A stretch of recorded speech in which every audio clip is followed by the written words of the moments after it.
السلام علیکم ورحمۃ اللہ وبرکاتہ۔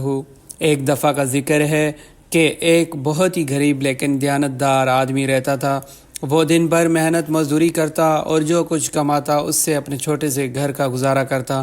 ایک دن اس کی بیوی نے کہا، ہمارے گھر میں کھانے کے لیے کچھ نہیں ہے، بچے بھوکے ہیں۔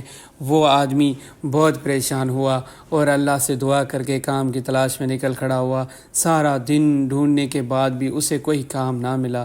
شام کے وقت جب وہ مایوس ہو کر گھر واپس آ رہا تھا، اسے راستے میں ایک تھیلی ملی۔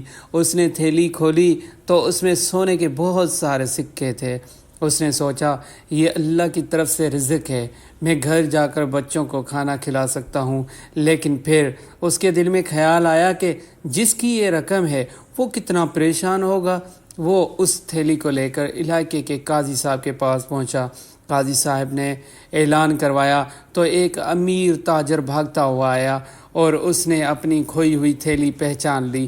وہ اتنا خوش ہوا کہ اس نے وہ تھیلی اسی غریب آدمی کو انعام کے طور پر دینے کی پیشکش کی، لیکن اس ایماندار شخص نے کہا، نہیں، یہ میرا حق نہیں ہے۔ تاجر اس کی ایمانداری سے اتنا متاثر ہوا کہ اس نے نہ صرف اسے بہت زیادہ انعام دیا بلکہ اسے اپنی تجارت میں شراکت دار بھی بنا لیا۔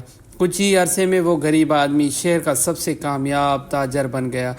یہاں پہ ہمیں یہ سبق سیکھنے کو ملتا ہے، اس کہانی سے ہمیں یہ سبق ملتا ہے کہ ایمانداری اور اللہ پر بھروسہ کبھی رائے گاہ نہیں جاتا۔ جو شخص اللہ کے خوف سے حرام کو چھوڑ دیتا ہے، اللہ اسے ایسی جگہ سے رزق دیتا ہے جہاں سے اسے گمان بھی نہیں ہوتا۔ اللہ حافظ۔